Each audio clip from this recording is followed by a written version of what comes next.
माता कालरात्रि की भावपूर्ण कथा। सुनिए भक्तों, ये कथा उस समय की है जब तीनों लोकों में भय और अन्याय का अंधकार छाया हुआ था। देवताओं के यज्ञ नष्ट कर दिए जाते, साधु संतों के तप में बाधा डाली जाती और धर्म की नींव हिलने लगी थी। शुंभ और निशुंभ जैसे दानवों ने अपना आतंक फैला रखा था। भयभीत देवगण भागते भागते हिमालय पहुंचे और माता पार्वती से प्रार्थना की, हिमा आप ही हमें इस संकट से बचा सकती हैं। हमारे यज्ञ रुक गए हैं, हमारे मंदिर नष्ट हो रहे हैं, साधक रो रहे हैं, कृपा करिए। माता पार्वती मुस्कराईं, उनके मुख पर करुणा और नेत्रों में तेज था। उन्होंने कहा, भय मत करो, आज तुम्हारा उद्धार होगा। ये कहकर उन्होंने अपने शरीर से एक अद्भुत रूप उत्पन्न किया। वह रूप था माता कालरात्रि। उनका वर्ण रात के समान काला, बाल खुले हुए, गले में बिजली के समान चमकती माला और हाथों में वज्र और खड्ग। उनका वाहन एक साधारण गधा था, जो अत्यंत निर्भय होकर मां को लेकर रणभूमि में चला। उनका दर्शन ही दुष्टों के हृदय को कंपा देता।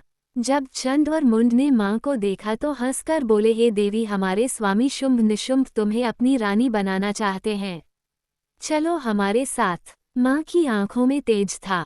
वह बोली, अधर्मियों, तुम्हारा अंत समीप है। इतना कहते ही मां कालरात्रि ने अपना खड्ग घुमाया और रणभूमि को रक्तरंजित कर दिया। चंड और मुंड क्षण भर में मारे गए।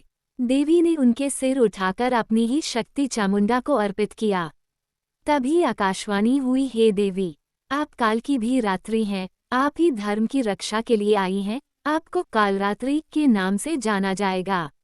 इसके बाद शुंभ और निशुंभ की भी सेनाएं आईं, पर मां कालरात्रि के सिंहनाद से उनकी शक्ति गलने लगी।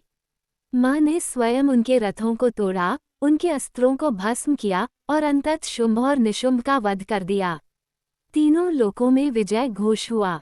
जय माता दी, जय कालरात्रि मां। देवता पुनः निर्भय होकर यज्ञ करने लगे, साधु अपने तप में लौट आए। सब ओर धर्म और शांति का वातावरण बन गया। मां कालरात्रि की कृपा से भक्त के जीवन के सारे भय, अंधकार और नकारात्मकता मिट जाती है। वो उसे निर्भीक, शक्तिशाली और दिव्य बनाती हैं। जो साधक नवरात्रि के 7वें दिन श्रद्धा से उनका ध्यान करता है, उसके जीवन में तेज, वैराग्य और बल का संचार होता है। हमारे चैनल में आपका स्वागत है। आज शारदीय नवरात्र का 7वां दिन है। इस दिन आदिशक्ति देवी दुर्गा के 7वें स्वरूप मां कालरात्रि की पूजा की जाती है। मां के इस स्वरूप को वीरता और साहस का प्रतीक माना जाता है। दुष्टों का नाश करने के लिए आदिशक्ति ने ये रूप धारण किया था। भक्तों के लिए मां कालरात्रि सदैव शुभ फल देने वाली हैं। इस कारण मां का नाम शुभनकारी भी है। ऐसी मान्यता है कि मां कालरात्रि की कृपा से भक्त हमेशा भयमुक्त रहता है। पौराणिक कथा के अनुसार शुंभ निशुंभ और रक्तबीज नाम के राक्षस ने तीनों लोकों में आतंक मचा रखा था। इनके अत्याचार से सभी देवी देवता परेशान हो गए थे। ऐसे में देवी देवता ने भगवान शिव से इस समस्या से मुक्ति पाने के लिए कोई उपाय मांगा। तब महादेव ने मां पार्वती को राक्षसों का वध करने का आदेश दिया, तो मां पार्वती ने मां दुर्गा का रूप धारण कर शुंभ निशुंभ का वध किया। इसके बाद जब मां दुर्गा का सामना रक्तबीज से हुआ, तो उसके शरीर के रक्त से अधिक की संख्या में रक्तबीज दैत्य उत्पन्न हो गए, क्योंकि उसे वरदान मिला हुआ था कि यदि उनके रक्त की बूंद धरती पर गिरती है, तो उसके जैसा एक और दानव उत्पन्न हो जाएगा। ऐसे में दुर्गा ने अपने प्रकाश से मां कालरात्रि को प्रकट किया।